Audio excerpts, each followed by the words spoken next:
There's a kind of person who makes others uncomfortable simply by existing. They don't raise their voice. They don't try to dominate the room. They don't need to prove anything to anyone. And somehow, that quiet confidence, that stillness, unsettles people more than any argument ever could. If you've ever been that person, or if you've ever been around that person, you already know the feeling. There's a tension in the air that nobody names. A subtle withdrawal. A need to criticize something, anything, just to restore a sense of balance. And what's strange is that the highly intelligent person rarely does anything wrong. They simply think differently. And that difference alone is enough to trigger something deep and unresolved in the people around them. If this channel has ever made you feel seen, quietly like this video and subscribe. Because what we explore here isn't self-help. It's something closer to the truth. The fear of the intelligent mind isn't really about intelligence. That's the first thing you need to understand.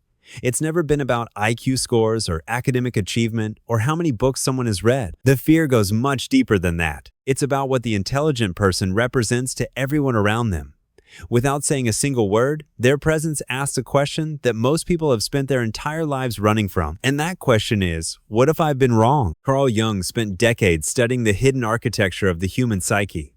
He called the parts of ourselves we refuse to acknowledge the shadow. Not the evil in us, not the monstrous. Just the parts we've buried, the insecurities, the unexamined beliefs, the fragile identities we've constructed to feel safe in the world. And when a highly intelligent person enters a room, they don't attack that shadow. They don't expose it deliberately. But their very presence holds up a mirror. And most people cannot stand what they see in that reflection. This is why the reaction is rarely logical. It rarely shows up as honest disagreement or genuine intellectual curiosity. Instead, it surfaces as something quieter, a sudden need to find flaws, a compulsion to remind everyone in the room of the intelligent person's arrogance, their coldness, their social awkwardness, an almost unconscious urge to shrink them down to a size that feels manageable because something inside the average person knows, and this is the part they'll never admit aloud, that they cannot win on the level where the intelligent mind operates. So they change the battlefield. They move the game to social acceptance, to likability, to whether or not someone seems normal. And on that battlefield, they can win.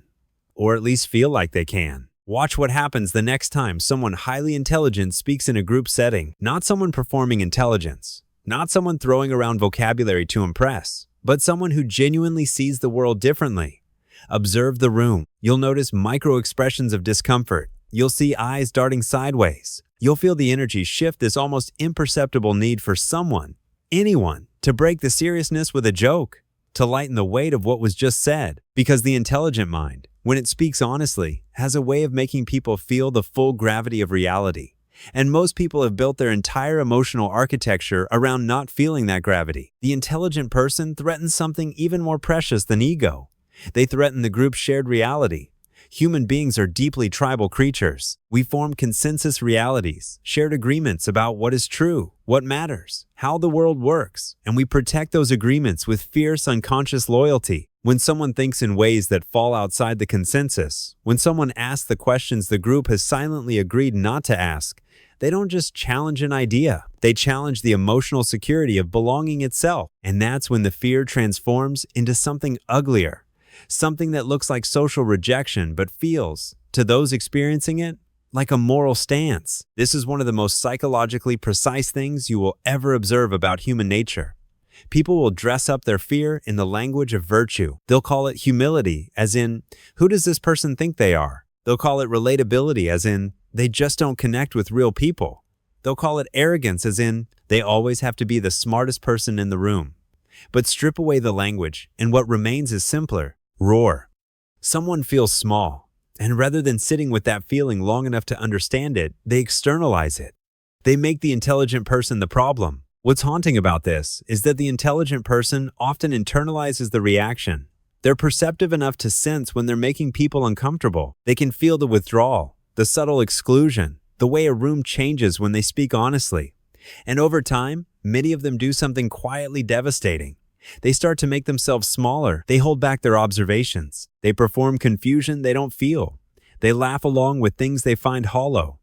They learn to translate themselves into a version that doesn't unsettle anyone. And each time they do it, something inside them dims a little. Something authentic gets buried a little deeper. Not because they're weak, but because the cost of being fully visible became too high to sustain. Jung called this the persona, the mask we wear to survive the social world. And for many highly intelligent people, the persona becomes so practiced, so refined, that they eventually lose track of the distance between who they actually are and who they've learned to perform. They become fluent in a language that isn't their native tongue. And the loneliness of that, the specific, particular loneliness of being surrounded by people while feeling fundamentally unknown, is one of the quietest forms of psychological suffering there is. But here's where the psychology turns. Here's where something important shifts. The fear that people project onto highly intelligent minds is never really about the intelligent person. It was never about them. Every accusation of arrogance, every claim of coldness, every label of too intense or too much, these are not accurate descriptions of the intelligent person's character. They are projection, emotional data about the internal world of the person doing the accusing. And when the intelligent person finally understands this, truly understands it, not just intellectually, but emotionally, something in them releases. Because they realize they've been trying to solve a problem that was never theirs to solve. You cannot make yourself small enough to make an insecure person comfortable. That's the truth no one tells you. The discomfort lives inside them, and they will find a new target the moment you shrink yourself down. The only thing shrinking accomplishes is the erosion of your own interior life. The conscious path, the path that demands more courage than most people realize, is to stay visible, to speak honestly, to resist the pull toward comfortable performance. Not out of arrogance, not out of a need to prove anything, but out of something quieter and more fundamental. A loyalty to your own perception, a refusal to pretend that you see less than you actually see. The people who fear highly intelligent minds are, in most cases, afraid of their own unlived depth. They sense somewhere beneath the social performance, beneath the consensus reality they've agreed to, that there is more complexity, more question, more unsettling, beautiful, uncomfortable truth, and they turned away from it. Maybe long ago. Maybe so long ago they no longer remember making the choice. And when they encounter someone who did not turn away, who kept walking into that depth, who built a life inside the questions rather than the comfortable answers, they feel it. Not as inspiration, not yet. First, they feel it as threat. This is why the intelligent mind can never fully belong to the culture of superficiality. Not because they're better, not because they're above anyone, but because the frequency is different. And when you operate on a different frequency, proximity is not the same as connection. You can be in the same room with someone and exist in entirely separate interior worlds. And the intelligent person learns this, sometimes painfully, sometimes slowly, sometimes all at once, that the loneliness they've been trying to fix through belonging was never going to be fixed that way. The belonging they were searching for was never in the room. It was always inside the very depth that made them different. There's something Carl Jung said that cuts to the heart of everything we've explored here. He said that the most terrifying thing is to accept oneself completely. And the most terrifying person to anyone who has not done that work is someone who has. Because they walk through the world with a kind of quiet freedom, an unshakable centeredness, a refusal to perform or shrink or pretend. And that freedom, that psychological freedom, is simultaneously the most attractive and most threatening thing a human being can embody. So if you have ever been misread, if you have ever been called cold when you were simply honest, arrogant when you were simply clear, too much when you were simply fully yourself, understand that the discomfort you created was never a flaw in your character. It was a mirror.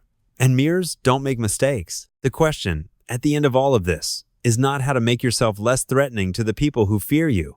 The question is whether you are willing to trust what you see, whether you are willing to keep seeing it, whether you are willing to live in the depth of your own perception, even when the surface world keeps asking you to come up for air. Stay down there. That's where the truth lives. And somewhere, there are others down there with you. You just haven't found them yet.